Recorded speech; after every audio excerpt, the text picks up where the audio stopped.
أعوذ بالله من الشيطان الرجيم بسم الله الرحمن الرحيم الرحمن علم القرآن. அஸ்ஸலாமு அலைக்கும் வரஹ்மத்துல்லாஹி வபரகாத்துஹு. அன்பிற்குரிய சகோதர சகோதரிகளே, அல்லாஹ்வுடைய மாபெரும் கிருபையினால் தமிழ்நாடு தௌஹீத் ஜமாத் மாநில தலைமையகம் சார்பாக வாரந்தோறும் வாட்ஸ்அப் மூலம் கேட்கப்படுகிற கேள்விகளுக்கான பதில்களை தொடர்ச்சியாக பார்த்து வருகிறோம். அந்த அடிப்படையில் இந்த வாரம் கேட்கப்பட்ட கேள்விகளுக்கான பதில்களை ஒவ்வொன்றாக பார்ப்போம். அதில் முதலாவதாக ராஜகிரி தஞ்சாவூர் பகுதியை சார்ந்த நிசார் அகமது என்கிற சகோதரர் ஒரு கேள்வி எழுப்பியிருக்கிறார். இத்தாவில் உள்ள பெண்கள் பெருநாள் தொழுகை திடலுக்கு செல்வதற்கு அனுமதி உள்ளதா என்கிற கேள்வி எழுப்பியிருக்கிறார். இந்த கேள்வியை பொறுத்தவரை முதல்ல இத்தா என்றால் என்ன என்பதை தெரிந்து கொண்டால், அதற்கான விதிமுறைகளை தெரிந்து கொண்டால் நாம பெருநாள் தொழுகைக்கு செல்வது கூடுமா கூடாதா என்பதை நாம் புரிந்து கொள்ள முடியும். முதல்ல இத்தா அப்படின்னா என்ன என்று மார்க்கம் சொல்கிறது. என்ன பொருள் அப்படின்னா கணக்கிட்டு கொள்ளுதல் என்பதுதான் இத்தாவுடைய பொருள். இந்த இத்தா என்பதை மார்க்கம் எதற்காக நமக்கு சொல்லித் தருகிறது என்று பார்க்கிற போது, கணவனை இழந்த பெண்களோ அல்லது விவாகரத்தில் இருக்கிற பெண்களோ மார்க்கம் ஒரு குறிப்பிட்ட காலகட்டம் வரைக்கும் அவங்க மறுமணத்தை தூண்டுகிற வகையில் அலங்கரித்துக் கொள்வதோ, மறுமணம் தொடர்பான பேச்சில் ஈடுபடுவதோ அல்லது மறுமணம் செய்து கொள்வதையோ ஒரு குறிப்பிட்ட கால அளவு வரைக்கும் தவிர்த்திருக்க சொல்கிறது.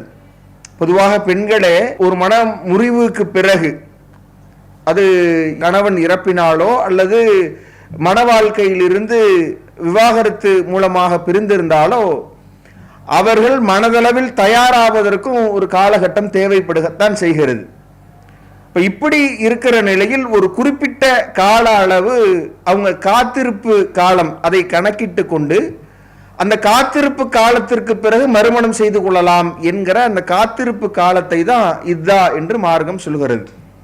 இந்த இத்தாவை பொறுத்தவரை ஒவ்வொரு கால அளவை ஒவ்வொரு வகையிலான பெண்களுக்கும் மார்க்கம் வரையறுத்து சொல்லி இருக்கிறத நம்ம பார்க்க முடிகிறது. அதுல முதலாவது கணவனை இழந்த பெண்களுடைய இத்தா காலத்தை சொல்கிற போது சூரா பக்கராவில் நாம 233வது வசனத்துல நீங்க பார்க்கலாம். வல்லதீன யுத்தவஃபௌன மின்கும் வயதரூன அஸ்வாஜன், உங்களில் எவரேனும் மனைவியரை விட்டு மரணித்தால் யதரப்பஸ்ன பி அன்ஃபுஸிஹின்ன அர்பஅத அஷ்ஹுரின் வஅஷ்ரன், 4 மாதங்கள் 10 நாட்கள் மறுமணம் செய்யாம அவங்களுக்கு காத்திருத்தல் இருக்கிறது என்று மார்க்கம் சொல்கிறது. அப்ப கணவனை இழந்த பெண்களுடைய இத்தா காலம் இறப்பு மூலமாக இழந்தவர்களுக்கு 4 மாதம் 10 நாட்களை மார்க்கம் வரையறுத்து சொல்கிறது.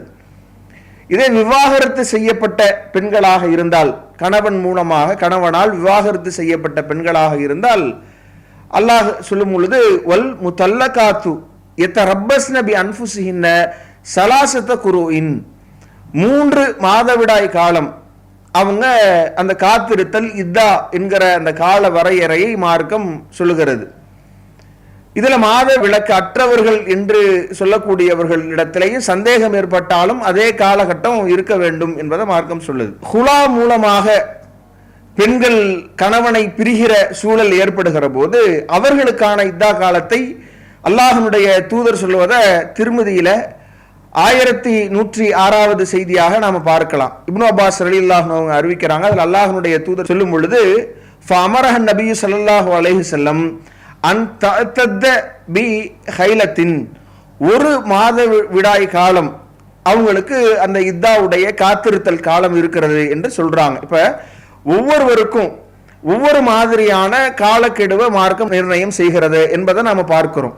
அவங்க பிரிந்த விதத்தில் இருந்து இதுல எதற்காக இந்த இத்தா சொல்லப்படுகிறது என்பதை நாம சில வசனங்கள் மூலமாக தெரிந்து கொள்கிறோம்.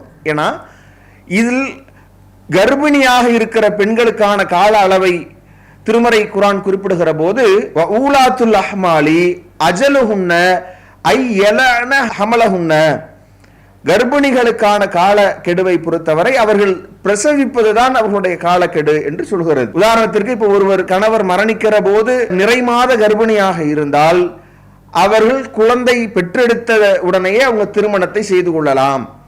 அல்லது கணவன் மரணிக்கிற போது கர்ப்பமாயிருப்பது உறுதியாக இருந்தால், அப்ப அதுதான் ஒரு குறிப்பிட்ட ஒரு துவக்க மாதங்களாக இருந்தால் அவங்க பிரசவிப்பது வரைக்கும் அந்த காலகட்டம் வரைக்கும் அவங்க காத்திருக்க வேண்டும் என்பதை சொல்லுவதன் மூலமாக இப்ப இந்த இத்தா என்பது ஒரு விதத்தில் அவர் அந்த பெண் கருவுற்றிருக்கிறாரா என்பதை தெளிவுபடுத்திக் கொள்வதற்கான ஒரு ஏற்பாடாகவும் மனதளவில் அவர்கள் தயாராகி கொள்ள வேண்டும் என்பதற்கான ஏற்பாடாகவும் தான் இந்த இத்தாவை நாம பார்க்க முடிகிறது.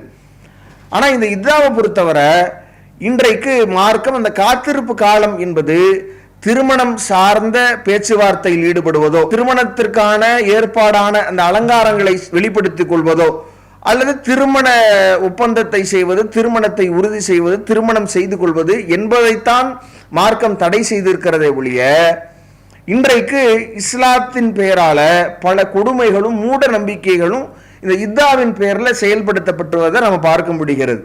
அதுல பெரும்பாலும் பிற மதத்தை பார்த்து அந்த மதத்தினர் கடைபிடிக்கக்கூடிய விஷயங்களை இவர்கள் இஸ்லாம் சொல்வதை போன்று கருதி அவர்கள் அதை பின்பற்றுகிற நிலையை நாம பார்க்கிறோம். முதல்ல அல்லாஹ்வுடைய தூதருடைய எச்சரிக்கை என்ன அப்படின்னா, மன் தஸப்பஹ பிகௌமின் ஃபஹுவ மின்ஹும், யார் பிரமத கலாச்சாரத்தை பின்பற்றுகிறார்களோ அவர்கள் அவர்களை சார்ந்தவர்கள் என்கிற எச்சரிக்கை அல்லாஹ்வுடைய தூதர் சொல்லி காட்டியிருக்கிற காரணத்தினால அப்ப இது குறித்த ஒரு விழிப்புணர்வு நம்ம இடத்துல இருக்கணும். இதுதானா அந்த ஒரு காலகட்டம் என்பது அதில் எப்படி நடந்து கொள்ள வேண்டும், என்ன மாதிரியான வழிகாட்டுதலை இஸ்லாம் வழங்குகிறது என்பதை பார்த்து நாம அதை கடைபிடிக்க வேண்டுமே ஒழிய, சூரிய ஒளியே படாத இருட்டு அறையில் அடைத்து விடுவது, அல்லது அவர்களுக்கு வெள்ளை புடவைதான் உடுத்த வேண்டும் என்று நினைப்பது, கர்ப்பிணிகளை கூட பார்க்க கூடாது, எந்த ஆண்களையும் அவர்கள் பார்த்து விடக்கூடாது, எந்த ஆணுடைய பார்வையும் இவர் பற்றக்கூடாது என்பதனால் கருவுற்றிருக்கிற ஒரு பெண்ணை கூட அவர் பார்க்க கூடாது, ஏன்னா வயிற்றில் ஆண் இருந்தால் என்கிற அளவிற்கு இப்படி ஒரு கொடுமைகள் நடந்தேறுவதை நாம பார்க்க முடிகிறது. ஆனால் மார்க்கம் இப்படி நமக்கு சொல்லித்தரல என்பதை நாம தெரிந்து கொள்ளணும். என்ன மாதிரியான அடிப்படைகளை சொல்லுது, திருமணத்திற்கான ஏற்பாடுகளை செய்கிற மாதிரி நம்முடைய அலங்காரங்கள், நம்முடைய செயல்பாடுகள் இருக்கக்கூடாது என்பதை சொல்லுகிறது. இதான் நாம சஹீஹ் புகாரியில 313வது இலக்கத்தில் பதிவு செய்யப்படுகிற அந்த நபிமொழியில பார்க்க முடிகிறது.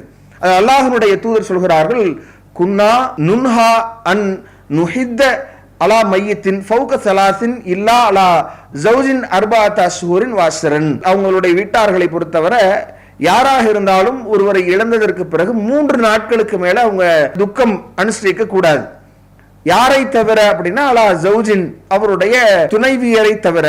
அவர்கள் 4 மாதங்கள் 10 நாட்கள் அவங்க அந்த துக்கத்தினால் ஒரு குறிப்பிட்ட ஒழுங்குகளை அவங்க கடைபிடிக்கணும். திருமணத்தை அவர்கள் செய்து கொள்ளாமல், மறுமணம் செய்து கொள்ளாமல் வாழ வேண்டும், அதற்கான ஏற்பாடுகளை செய்யக்கூடாது என்பதை நபி அவங்க சொல்லித்தர்றாங்க. இதுல கவனிக்க வேண்டிய விஷயம் என்னன்னா, என்னென்ன திருமணத்திற்கான ஏற்பாடுகள், என்ன மாதிரியான அலங்காரங்கள் கூடாது என்பதையும் நபி அவங்க இந்த நபிமொழியினுடைய தொடர்ச்சியில சொல்றாங்க. ஒலா நக்தஹில, அவர் சுருமா இட்டு கொள்ளக்கூடாது, கண்கள்ல மைகளை இட்டு கொள்ளக்கூடாது. ஒலா நத தையிப, நறுமண பொருட்களை அவங்க பயன்படுத்தி கொள்ளக்கூடாது. ஒலா நல்பச சௌபன் மஸ்பூகன் இல்லா சௌப அஸ்பின். அல்லாஹ்வுடைய தூதர் சொல்லும் பொழுது, ஒரு முழுவதுமாக ஒரு நூல்ல சாயமிடப்பட்ட மாதிரி, வேறு நிறங்கள் சாயமிடப்பட்ட மாதிரியான ஆடைகளை, அதற்கு பிறகு அது தொகுக்கப்படுகிற ஆடைகளை அணிந்து கொள்ளலாம். ஆனால் முழுக்க முழுக்க வண்ணமயமாக இருக்கிற ஆடைகளை அணியக்கூடாது என்பதையும் நபி அவங்க சொல்றாங்க. அப்ப இவங்க வெள்ளை புடவை அணிந்து கொள்ளணும், இப்படித்தான் காலம் முழுக்க அப்படின்ற தடைகள் இல்லை. குறிப்பிட்ட காலகட்டமும் பளிச்சென்று ஒரே மாதிரியான அந்த நிறம், ஒரே நிறத்தினால் நிறைந்திருக்கிற மாதிரி இல்லாம வெள்ளையும் மற்ற நிறங்களும் கலந்திருக்கிற மாதிரியான எந்த ஆடைகளும் நாம அணிந்து கொள்ளலாம் என்கிற அனுமதியை அல்லாஹ்வுடைய தூதர் வழங்குவதை நாம பார்க்கிறோம். அதே மாதிரி நபிகள் நாயகம் ஸல்லல்லாஹு அலைஹி வஸல்லம் அவங்க ஒருவர் இறந்து விட்டால் அவங்க என்ன மாதிரி நடந்து கொள்ள வேண்டும் என்பதை சொல்கிற போது அவங்க என்ன செய்து கொள்ளக்கூடாது அப்படின்னா, தலைக்கு சாயம் பூசிக்கொள்வதோ, அவங்க மருதாணி இட்டுக் கொள்வதோ, அல்லது நகை அணிந்து கொள்வதோ இதெல்லாம் தவிர்த்து கொள்ள வேண்டும் என்கிற மாதிரி. அப்ப இந்த செய்திகள் நமக்கு உணர்த்துவது என்ன அப்படின்னா, அவங்க வெளி அலங்காரங்களை ஒரு மணப்பெண்ணாக திருமண வாழ்க்கைக்கு தயாராவதற்கான என்ன ஏற்பாடுகள் ஒரு கணவனுக்காக ஒரு பெண் செய்வாரோ அது போன்ற செயல்பாடுகளில் அவங்க ஈடுபடக்கூடாது. துக்க நாட்கள்ல அவங்க மனதளவில் தயாராக வேண்டிய அந்த நாட்கள்ல அவர்கள் கணவனுக்காக காத்திருக்கிற அந்த மறுமணத்திற்காக காத்திருக்கிற அந்த காலகட்டத்தில் திருமணத்தை தூண்டுகிற விதத்தில் இது போன்ற அலங்காரங்களை அவங்க அணிந்து கொள்ளக்கூடாது என்கிற ஒரு அடிப்படையை மார்க்கம் சொல்லுதே ஒழிய, இவங்க சொல்ற மாதிரி இருட்டில் இருக்கணும் அப்படி இந்த மாதிரியான இந்த இன்னும் சொல்ல போனா குர்ஆனுடைய வசனம் மிக தெளிவாக இதை நமக்கு பிரகடனப்படுத்துகிறது. அல்லாஹ் சொல்லுகிறான், வலா ஜுனாஹ அலைக்கும் ஃபீமா அர்ரல்தும் பிஹி மின் ஹித்பத்தி நிசாயி. நீங்க அந்த காத்திருப்பு காலகட்டத்தில் பெண்களை திருமணம் செய்து கொள்ள வேண்டும் என்று எண்ணிக்கொள்வதோ, அல்லது நீங்க அதை அக்னன்தும் ஃபி அன்ஃபுசிக்கும் அதை நீங்க மனதில் எண்ணிக்கொள்வதோ அல்லது ஜாடை மாடையாக நீங்கள் அதை பேசிக்கொள்வதோ உங்கள் மீது குற்றம் இல்லை என்று அல்லாஹ் சொல்றான். அப்ப அறவே ஆண்களை பார்க்க கூடாது, அறவே ஆண்களிடத்தில் பேசிவிடக் கூடாது என்கிற நிலையெல்லாம் இல்லாம தேவை ஏற்பட்டால் இஸ்லாம் சொல்கிற ஒழுங்குமுறைகளோடு அந்த ஆடை முறைகளோடு அந்த ஒழுக்கங்களோடு தனிமை சந்திப்பு போன்ற மார்க்கம் தடை செய்திருக்கிற சூழல்களை தவிர்த்து ஒரு பெண் இயங்கலாம், ஒரு ஆணிடத்தில் பேசலாம். திருமணத்தை உறுதி செய்வதோ அல்லது திருமண ஒப்பந்தங்களை செய்து கொள்வதோ திருமணம் செய்து கொள்வதோ தடையை ஒழிய, ஜாடை மாடையாக அந்த பெண்ணிடத்தில் திருமணம் குறித்து பேசுவதோ அல்லது அந்த பெண்ணை திருமணம் செய்து கொள்ள வேண்டும் என்கிற எண்ணம் கொள்வது கூட தவறில்லை என்று மார்க்கம் சொல்லுகிற அந்த விஷயத்தை நாம் பார்க்க முடிகிறது. ஆனாலும் மார்க்கம் அதில் என்ன சொல்லுது, நீங்க என்ன சொல்லிவிடக் கூடாது, நல்ல வார்த்தைகளை சொல்லலாமே ஒழிய திருமணம் செய்கிற முடிவுக்கு நீங்கள் வந்துவிடக் கூடாது என்பதையும் அந்த வசனம் சூரா பக்கராவில் 235வது வசனத்தில் நமக்கு தெளிவுபடுத்தி இருப்பதை நாம பார்க்க முடிகிறது. இதுல நாம கவனிக்க வேண்டிய விஷயம் என்ன அப்படின்னா, அல்லாஹ்வுடைய தூதர் ஸல்லல்லாஹு அலைஹி வஸல்லம் அவர்கள் இந்த காலகட்டத்தில் நாம ஒரு பெண் எப்படி நடந்து கொள்ள வேண்டும் என்று சொல்லி காட்டுகிற போது அந்த பெண்களை பொறுத்தவரை அவங்க தங்களுடைய அலங்காரங்களை வெளிப்படுத்திக் கொள்ளக்கூடாது என்பதையும், திருமண ஒப்பந்தத்தை செய்து கொள்வதோ திருமணம் செய்து கொள்வதுதான் தடை என்பதை தெளிவாக பார்க்கிறோம்.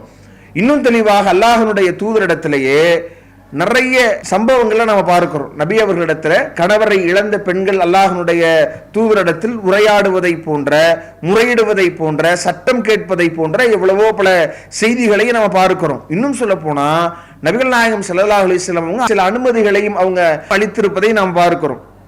சஹீஹ் புகாரில் இடம்பெறுகிற 2972வது இலக்கத்தில் பதிவு செய்யப்பட்ட செய்தியை நீங்க பார்க்கலாம். ஜாபிர் பின் அப்துல்லா ரலியல்லாஹு அன்ஹு சொல்றாங்க, துல்லிகத் ஹாலத்தி, என்னுடைய தாயின் சகோதரி அவர்கள் மனவிலக்கு செய்யப்படுறாங்க. அப்படி செய்யப்படுகிற போது அவங்க இத்தாவில் இருக்கிற அந்த காலகட்டத்தில் அவர்கள் தங்களுடைய பேரிச்ச மரத்தில் சில கனிகளை பறிக்க விரும்புகிறார்கள். விரும்புகிற போது ஒரு மனிதர் என்ன செய்கிறார் அப்படின்னா, அவர் வெளியேறுவதை தடை செய்கிறார், கண்டிக்கிறார் என்கிற போது அப்ப அந்த பெண்மணி என்ன செய்யறாங்க, ஃபஅத்தத் அன்-நபிய ஸல்லல்லாஹு அலைஹி வஸல்லம், ரசூலுல்லாஹி ஸல்லல்லாஹு அலைஹி வஸல்லம் அவர்களிடத்தில் வந்து அவங்க இது சம்பந்தமாக முறையிடுகிற போது அல்லாஹ்வுடைய தூதர் சொல்றாங்க, பலா அப்படி இல்லை, ஃபஹுத்தி நஹலகி, உங்களுடைய பேரிச்ச மரத்தினுடைய கனிகளை நீங்கள் பறித்து கொள்ளலாம். அல்லாஹ்வுடைய தூதரை தொடர்ந்து சொல்றாங்க, ஃபஇன்னகி அஸா அன் தஸத்தகி அவ் தஃஅலி மஅரூஃபன், நீங்கள் அதனால் கிடைக்கிற வருமானத்தை வைத்து தர்மம் செய்ய கூடும், பல நன்மையான காரியங்களில் நீங்கள் ஈடுபடக்கூடும் என்பதனால் நீங்க தாராளமாக வெளியேறி அந்த பேரிச்ச மரத்தில் இருக்கிற பழங்களை நீங்கள் அதை பயன்படுத்திக் கொள்ளலாம், அதை தர்மம் செய்யலாம், நன்மையாக மாற்றிக்கொள்கிற வகையில நீங்க அதை பயன்படுத்திக் கொள்ளலாம் என்கிற அடிப்படையை ரசூலுல்லாஹ் சொல்றாங்க. இது சஹீஹ் முஸ்லிம்ல 2972வது இலக்கத்தில் பதிவு செய்யப்பட்ட நபிமொழி. அப்ப நாம இந்த செய்தி நமக்கு என்ன சொல்லுது, என்ன அடிப்படையை சொல்லுகிறது அப்படின்னு நீங்க பார்த்தீங்க அப்படின்னா, இவங்க அந்த கணவரை இழந்து அந்த இத்தாவுடைய அந்த காலகட்டத்தில் அவங்க இருக்கும் பொழுதுதான் ஒரு மனிதர் இது தடை என்பதை அவங்க வெளியேறக்கூடாது, அவங்க தேவையற்று திரியக்கூடாது. இந்த இத்தாவுடைய காலகட்டத்தை அவர் தவறாக புரிந்து கொள்கிறார், அப்ப தடை விதிக்கிறார். ஆனா அவர் அது தடை இல்லை என்பதை உணர்ந்ததனால் அல்லாஹ்வுடைய தூதரிடத்துல வர்றாங்க. வரும்போதே ரசூலுல்லாஹ் தடுக்கல, ஏன் வர்றீங்க, எப்படி நீங்க வெளியேறலாம், யார் மூலமாவதாவது நீங்க கேட்டு விட்டுருக்கணும் என்பதை அல்லாஹ்வுடைய தூதர் தடை விதிக்கல. முதல்ல அவங்க கேள்வி கேட்க அனுமதிக்கிறாங்க. அதுலயே நாம தெளிவாகிறோம், ஒரு பெண் ஒரு தேவைக்கு ஏற்ப வெளியேறலாம் என்பதை. அல்லாஹ்வுடைய தூதரிடத்தில் அவங்க கேட்கிற அனுமதிக்கும் ரசூலுல்லாஹ் என்ன செய்யறாங்க, தாராளமாக நீங்க செய்து கொள்ளலாம், பறித்து கொள்ளலாம். ஏன்னா அதன் மூலமாக பறித்து நீங்கள் பயன்படுத்திக் கொள்ளலாம் என்பதை தாண்டி அல்லாஹ்வுடைய தூதர் என்ன செய்யறாங்கன்னா, அடுத்த கட்டம் அதை நீங்க சதக்கா செய்ய நேரிடலாம், நன்மைகளாக அதை மாற்றிக்கொள்ள முடியும். அதனால அதை அல்லாஹ்வுடைய தூதர் அந்த சூழல் கருதி அனுமதிக்கிறாங்க. அப்படின்னா அப்போ பறிப்பது மட்டும் இல்லாம தர்மம் செய்கிற வகையில் நாம் செயல்படுவதையும், நாம ஒரு தகுந்த காரணம் இருந்தால் வெளியேறி மற்ற நம்முடைய அலுவல்களை செய்து கொள்ளலாம் என்கிற அடிப்படையில் இது சொல்லும் பொழுது நாம் முடங்கி இருக்கணும், எதையும் செய்யக்கூடாது என்கிற மாதிரியான பார்வை இதுல விலகி போவதை நம்ம பார்க்கிறோம். அதுவும் பெருநாள் தினம் என்பது எப்படியான தினம், முதல்ல அல்லாஹ்வுடைய தூதர் எப்படி சொல்றாங்க, நாம இது குறித்து பார்க்கிற போது சஹீஹ் புகாரில 971வது செய்தியை பார்க்கிறோம். உம்மு அத்தியா ரலியல்லாஹு அன்ஹா அறிவிக்கிறாங்க, குன்னா நுமரு அன் நஹ்ருஜ யௌமல் ஈதி, அல்லாஹ்வுடைய தூதர் எங்களை இந்த ஈதுனுடைய நாளில் வெளியேறுவதை கொண்டு கட்டளையிட்டாங்க. எந்த அளவிற்கு அப்படின்னா, ஹத்தா நுஹ்ரிஜல் பிக்ர மின் ஹிஜ்ரிஹா, யாரெல்லாம் கன்னி பெண்களாக இருக்கிறார்களோ, மாதவிலக்கு உள்ள பெண்களாக இருக்கிறார்களோ, அவர்களும் கூட வெளியேற வேண்டும், கலந்து கொள்ள வேண்டும் என்கிற அளவிற்கு நபி அவர்கள் எங்களுக்கு கட்டளை பிறப்பித்தார்கள். அந்த மாதவிலக்குள்ள பெண்கள் அவர்கள் மக்களுக்கு பிறகு ஒரு தனித்து அவங்க அமர்ந்து கொண்டு அந்த நாளினுடைய பரக்கத்தை தேடி பிரார்த்தனைகளை சொல்வது, செய்வது, தக்பீரை சொல்வது என்று அவர்கள் இருக்க வேண்டும் என்பதை நபி அவர்கள் வழிகாட்டி இருக்கிறார்கள் என்பதை இந்த செய்தியில பார்க்கிறோம். இன்னும் அல்லாஹ்வுடைய தூதரிடத்துல அந்த பெண்கள் இப்படி கட்டளையிடப்படும் பொழுது அதுல ஒரு பெண்மணி கேட்கிறாங்க, காலத் இம்ராத்துன் யா ரசூலுல்லாஹி, அல்லாஹ்வுடைய தூதரை, இஹ்தானா லைஸலஹா ஜில்பாபுன், ஒரு பெண்ணிடத்திலே அணிந்து கொள்வதற்கு மேலாடை இல்லை என்றால் அவள் கலந்து கொள்ள முடியாது, எப்படி அவள் கலந்து கொள்வது என்று கேட்கிற போது அல்லாஹ்வுடைய தூதர் சொல்கிறார்கள், கால துல்பிஸ்ஹா சாஹிபத்துஹா மின் ஜில்பாபிஹா, அவள் வேறு யாரிடத்திலேயும் இருக்கிற தன்னுடைய சாஹிபிடத்தில், தன்னுடைய தோழியிடத்தில் இருக்கிற மேலாடையை இரவலாக வாங்கி அவள் அழிந்து கொள்ளட்டும் என்று அல்லாஹ்வுடைய தூதர் சொல்கிறார்கள் என்றால், அப்ப அந்த நாளில் பெண்களும் சேர்ந்து கலக்க வேண்டும்.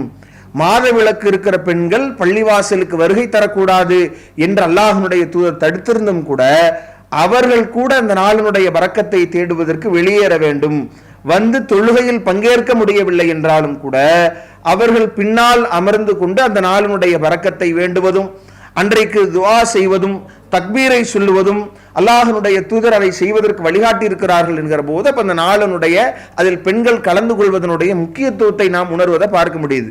இப்போ ரசூலுல்லாஹ் ஒரு நன்மை அடைவதற்கு, ஒரு சதக்கா செய்வதற்காக வேண்டியே நாம ஒரு பெண் வெளியேறலாம் என்று நமக்கு உத்தரவிட்டிருக்கிற போது தாராளமாக ஒரு பெண் இந்த உரிய காரணத்திற்காக, பெருநாள் தொழுகைக்காக இத்தாவில் இருக்கிற பெண் தாராளமாக வெளியேறலாம். மார்க்கம் சொல்லியிருக்கிற அளவில் முகம் கை தெரிகிற வகையில மார்க்கம் அவர்களுக்கு என்று சொல்லி தந்திருக்கிற அந்த அலங்காரங்களை தவிர்த்தவளாக, மார்க்கம் சொல்லியிருக்கிறபடி திருமண ஒப்பந்தத்தையோ திருமணம் சார்ந்த பேச்சுவார்த்தையோ திருமணத்தை செய்து கொள்கிற அந்த சூழலை அமைத்துக் கொள்ளாதவளாக தாராளமாக ஒரு பெண் அந்த பெருநாள் தினத்தில் கலந்து கொள்ளலாம் என்பதை இந்த செய்திகள் மூலமாக நாம் புரிந்து கொள்ள முடிகிறது. இதை இந்த கேள்விக்குரிய பதிலாக சொல்லிக் கொள்கிறோம். அடுத்ததாக மன்சூர் என்கிற சகோதரர் ஒரு கேள்வி எழுப்பியிருக்கிறார். ருக்கியா என்றால் என்ன? எங்கள் பகுதியில் அருகில் இருக்கக்கூடிய சலஃபுகள் ருக்கியா என்கிற இந்த முறையை செய்கிறார்கள், இது இஸ்லாத்தில் உள்ளதா என்பதை கேள்வியை எழுப்பியிருக்கிறார். முதல்ல ருக்கியா என்று சொன்னால் ஓதி பார்த்தல் என்பது அதனுடைய பொருள்.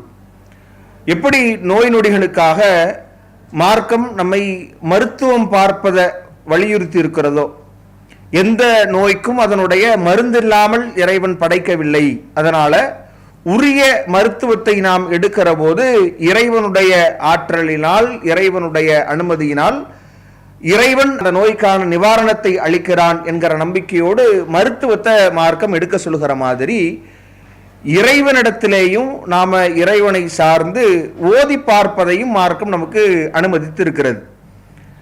ஓதி பார்த்தல் என்று சொன்னால் குறிப்பிட்ட சில குர்ஆனுடைய வசனங்களையோ அல்லது அல்லாஹ்வுடைய தூதர் காட்டி தந்த குறிப்பிட்ட அந்த துஆக்களையோ நாம ஓதி பார்ப்பதைத்தான் ருக்கியா என்று நாம சொல்றோம், ஓதி பார்த்தல் என்று நாம சொல்றோம். இப்படி ஓதி பார்க்கிற அந்த விஷயங்கள்ல நாம ஒரு விஷயத்தை கவனிக்க வேண்டும் என்று சொன்னால், இன்றைக்கு ஓதி பார்க்கிறோம் என்று இவர்கள் வைத்திருக்கிற அந்த வழிமுறைகளை பார்க்கிற போது அது பெரும்பாலாக நாம பார்த்த விஷயங்களை பார்த்தோம்னு சொன்னா, சில விஷயங்கள் இறைவனுக்கு இணை கற்பிக்கிற அளவிற்கு, சில முறைகள் நபி அவர்கள் காட்டித்தராத பிதஅத்தான வகையில் அமைந்திருப்பதை நாம பார்க்கிறோம். எந்த அளவிற்கெல்லாம் நடந்து கொண்டிருக்கிறது அப்படின்னா, ஒரு குறிப்பிட்ட நபர் ஓதினால், அவர் ஓதி ஊதும் பொழுது அதனால் தான் மகிமை ஏற்படுகிறது என்று ஒரு நபர் சார்ந்த நம்பிக்கையாக இது சுருங்கி போவதை பார்க்கிறோம். ஒரு இந்த ஹஜரத் ஓதணும், இந்த மோதினார் ஓதணும், அல்லது இந்த நபர் ஓதணும் என்கிற பார்வை அந்த பிரார்த்தனையால் அது சரியாகிறது என்பதை கடந்து, குர்ஆன் வசனங்களால் அது சரியாகிறது, இறை ஆற்றலினால் அது அந்த நிவாரணம் நடக்கிறது என்பதை மறந்து ஒரு நபரால் நடப்பதாக நினைக்கிற ஒரு இணை வைக்கிற காரியமாக இது மாறி போவதை பார்க்கிறோம். அப்ப இந்த கவனம் நமக்கு இருக்கணும். அதே மாதிரி இன்னார் பொருட்டால் அது குணமாக வேண்டும் என்கிற மாதிரி சில இடங்களில் ஓதுவதை நாம பார்க்கிறோம். அதுவும் தவிர்க்கப்பட வேண்டிய விஷயம். மார்க்கம் அனுமதிக்காத வகையில் சில இடங்கள்ல ஓதி பார்ப்பதை நாம பார்க்க முடியுது. தண்ணீர்ல ஓதி ஊதுவது, கயிறுல ஓதி முடிந்து அதை கட்டி விடுவது, தண்ணீர வசனங்களை எழுதி அதை கரைத்து குடிக்க சொல்வது, இது மாதிரியான விஷயங்கள் அறவே மார்க்கம் காட்டித்தராத வகை என்பதை தாண்டி இந்த நம்பிக்கை வேறு விதமாக இஸ்லாம் நமக்கு எதை எதிர்த்து இதை கூடாது என்று சொல்லுகிறதோ அந்த பாதைக்கு அழைத்து செல்கிற வகையில் அமைந்திருக்கிறதையும் நாம கவனத்தில் கொள்ள வேண்டும். அப்ப நாம நபி அவர்கள் காட்டி தந்த அடிப்படையில் நாம அந்த ஓதி பார்த்தலை அமைக்க வேண்டும் என்பதை நாம முதலாக நம்ம தெரிந்து கொள்ள வேண்டிய விஷயம் இதுதான். இப்போ எப்படி நபி அவங்க நமக்கு வழிகாட்டி இருக்கிறாங்க, இந்த ஓதி பார்த்தல் ருக்கியா என்பதை நபி அவங்க நமக்கு எப்படி சொல்லி தந்திருக்கிறாங்க என்பதை நாம பார்த்தோம்னா, முதல் வகை நோயாளி தனக்கு நோய் ஏற்படுகிற போது தானே ஓதிக்கொள்கிற முறையை நபி அவங்க சொல்லி தர்றாங்க. சில வாசகங்களை சொல்லி, சில துவாக்களை சொல்லி நபி அவர்கள் வழிகாட்டி இருப்பதை நாம பார்க்கிறோம். இது சஹி முஸ்லீம்ல 4430வது இலக்கத்தில் பதிவு செய்யப்பட்ட உஸ்மான் பின் அபில் ஆஸ் அஸ்-ஸகஃபி என்கிற நபித்தோழர் அறிவிக்கிறார். இப்ப அவர் சொல்கிறார், அன்னஹு சகா இலா ரசூலுல்லாஹி ஸல்லல்லாஹு அலைஹி வஸல்லம் வஜஅன் யஜிதுஹு ஃபி ஜஸதி முந்து அஸ்லம. நான் இஸ்லாத்தை தழுவியது முதல் எனது உடலில் ஏற்பட்டிருக்கிற வழி தொடர்பாக அல்லாஹ்வுடைய தூதரிடத்தில் நான் முறையிட்டேன். அல்லாஹ்வுடைய தூதர் ஃபகால லஹு ரசூலுல்லாஹி ஸல்லல்லாஹு அலைஹி வஸல்லம், ரசூலுல்லாஹி ஸல்லல்லாஹு அலைஹி வஸல்லம் அவங்க சொன்னாங்க, ல யதக அலல்லதி தஅல்லம மின் ஜஸதிக, உனது உடலில் வலியுள்ள இடத்தில் உன்னுடைய கையை வைத்து வகுல் பிஸ்மில்லா, நீ பிஸ்மில்லா என்று சொல், தலாசன் 3 தடவை சொல். அதே மாதிரி வகுல் சப மர்ராத்தின், அதே மாதிரி 7 தடவைகள் அஊது பில்லாஹி வ குத்ரத்திஹி மின் ஷர்ரிமா அஜிது வ உஹாதிரு என்று நீ 7 தடவைகள் கையை வைத்து அந்த இடத்தில் வலி இருக்கிற இடத்தில் 3 தடவை பிஸ்மில்லா என்றும் 7 தடவை இந்த பிரார்த்தனையும் நீ சொல் என்று அல்லாஹ்வுடைய தூதர் சொல்லி தந்தத அந்த நபித்தோழர் சொல்வதை நாம பார்க்கிறோம். அப்ப நமக்கு உடல் வலியோ அல்லது பாதிப்போ ஏற்படும் பொழுது நாம அந்த பகுதியில கையை வைத்து இந்த பிரார்த்தனைகளை இந்த முறைகளில் ஓதிக்கொள்ளலாம் என்பதை நாம தெளிவுபட தெரிந்து கொள்கிறோம். சில நேரங்களில் அந்த நோய்வாய்ப்பட்டவரால் ஓத முடியாத நிலையில் இருக்கலாம், அல்லது அவர் ஓத தெரியாதவராக இருக்கலாம். இந்த மாதிரியான சூழ்நிலைகளில் வேறு நபர்களும் இது மாதிரியான பிரார்த்தனைகளை ஓதிவிடலாம் என்கிற வகையிலையும் ரசூலுல்லாஹி ஸல்லல்லாஹு அலைஹி வஸல்லம் அவங்க சில பிரார்த்தனைகளையும் சில நடைமுறைகளையும் நமக்கு சொல்லித் தர்றாங்க. புகாரில் இடம்பெற்றிருக்கிற 5743வது இலக்கத்தில் பதிவு செய்யப்பட்ட நபிமொழியை நீங்க பார்க்கலாம். நபி ஸல்லல்லாஹு அலைஹி வஸல்லம் கான யுஅவ்விது பஅத அஹ்லிஹி, நபி ஸல்லல்லாஹு அலைஹி வஸல்லம் அவர்களுடைய மனைவியர்களில் ஒருவருக்கு நோய்வாய்ப்படுகிறது. அந்த நேரத்தில் எம்சஹு பியதிஹில் யும்னா, தன்னுடைய வலது கரத்தை வலி உண்டான இடத்தில் அல்லாஹ்வுடைய தூதர் தடவி கொடுத்து சில பிரார்த்தனைகளை சொல்றாங்க. வயக்கூலு, அல்லாஹ்வுடைய தூதர் சொல்றாங்க, அல்லாஹும்ம, இறைவா, ரப்பன் நாசி, நீதான் மக்களின் இரட்சகன், அதிஹிபில் பாஸ, துன்பத்தை நீ போக்க வேண்டும், இஸ்விஹி, இவருக்கு நிவாரணத்தை வழங்க வேண்டும், வான்த ஷாஃபி, நீதான் நிவாரணம் அளிக்கக்கூடியவன், லா சிஃபா இல்லா சிஃபாவுக்க, உன்னுடைய நிவாரணத்தை தவிர வேறு எந்த நிவாரணமும் இல்லை, லா யுகாதிரு சகமா, நீ நோயை அறவே இல்லாத மாதிரி குணப்படுத்துவாயாக என்று அல்லாஹ்வுடைய தூதர் தன்னுடைய மனைவிமார்களில் ஒருவர் நோய்வாய்ப்பட்டிருக்கிற போது தன்னுடைய கரத்தினால் தடவி கொடுத்து அல்லாஹ்வுடைய தூதர் இந்த பிரார்த்தனையை சொல்லி இருக்கிறார்கள் என்பதை நம்ம பார்க்கிறோம். அப்ப இந்த முறையில் நாம மஹரமான ஒரு பெண்ணாக இருந்தால், மார்க்கம் தடை செய்யாத வகையில உள்ள நம்முடைய சகோதரியோ, நம்முடைய தாயாரோ, அல்லது நம்முடைய மனைவியோ, இப்படி, அல்லது ஆண்களுக்கோ பெண்களுக்கோ செய்து கொள்வதில் பிரச்சனை இல்லை. இந்த வகையில வேறொருவர் நோய்வாய்ப்பட்டு அவர்கள் சொல்ல முடியாத நிலையில் இருந்தாலோ, அல்லது அவர் சொல்ல தெரியாதவராக இருக்கிற போது இப்படி நாம் ஓதி பார்ப்பது பிரச்சனை இல்லை என்பதை இந்த நபிமொழி நமக்கு சொல்லி தருகிறது. இதுல அல்லாஹ்வுடைய தூதருடைய வளமை எப்படி இருந்திருக்கு அப்படின்றத நாம பார்க்கும் பொழுது வேறு சில குர்ஆன் வசனங்களையும் ஓதி பார்த்திருக்கிறாங்க அல்லாஹ்வுடைய தூதர். இதை நாம சஹீஹ் புகாரில் இடம்பெறுகிற 5748வது இலக்கத்தில் பதிவு செய்யப்பட்ட செய்தியில பார்க்கிறோம். கான ரசூலுல்லாஹி ஸல்லல்லாஹு அலைஹி வஸல்லம், ரசூலுல்லாஹி ஸல்லல்லாஹு அலைஹி வஸல்லம் அவர்கள் இதா அவா இலா ஃபிராசிஹி, அல்லாஹ்வுடைய தூதர் தன்னுடைய படுக்கைக்கு செல்கிற போது நபிகள் நாயகம் ஸல்லல்லாஹு அலைஹி வஸல்லம் அவங்க என்ன செய்வாங்க அப்படின்னா, நஃபஸபி கஃபிஹி, தன்னுடைய கையிலே அல்லாஹ்வுடைய தூதர் ஊதி விட்டு குல் ஹுவல்லாஹு அஹத் வபில் முஅவ்விதத்தைனி ஜமீஆ, குல் ஹுவல்லாஹு அஹத் என்கிற அந்த சூராவையும் சூரத்துல் ஃபலக், சூரத்துன் நாஸ் என்கிற அந்த அத்தியாயங்களையும் அல்லாஹ்வுடைய தூதர் ஓதி தன்னுடைய கரங்கள்ல, உள்ளங்கைகள்ல ஊதி தன்னுடைய கரங்கள் எங்கெல்லாம் செல்லுமோ தன்னுடைய முகத்தில் தடவி கொண்டு தன்னுடைய இரு கரங்கள் உடலில் எந்த பகுதிகளுக்கெல்லாம் செல்லுமோ அந்த பகுதிகளெல்லாம் நபி அவர்கள் தடவி கொள்வார்கள் என்கிற செய்தி நாம் பார்க்கிறோம். இப்படி செய்கிற அல்லாஹ்வுடைய தூதர் நோயுற்றிருக்கிற போது, காலத் ஆயிஷா ரலியல்லாஹு அன்ஹா அவங்க சொல்றாங்க, பலமஸ்தகா, அல்லாஹ்வுடைய தூதர் நோய்வாய்ப்பட்டிருக்கிற போது, கான யமுருனி ஐயஃபஅல தாலிக பிஹி, அல்லாஹ்வுடைய தூதர் அதை செய்து விடும்படி என்னை பணிப்பார்கள், என்ன நபி அவர்கள் ஏவுவார்கள் என்று சொல்றாங்க. ரசூலுல்லாஹ்வால ஏழும் பொழுது நபி அவர்களே தன்னுடைய உடல்ல ஊதி இந்த 3 அத்தியாயங்களை ஓதி தன்னுடைய உடலில் தடவி கொள்ளக்கூடியவர்களாக இருந்திருக்கிறாங்க. எப்ப அல்லாஹ்வுடைய தூதரால் இயலாமல் போனதோ அப்ப அல்லாஹ்வுடைய தூதர் ஆயிஷா ரலியல்லாஹு அன்ஹா அவர்கள் மூலமாக ஓதி ஊத சொல்லி இருக்கிறார்கள், ஊதி தடவ சொல்லி இருக்கிறார்கள் என்கிற நிலைகளை நாம பார்க்கிறோம்.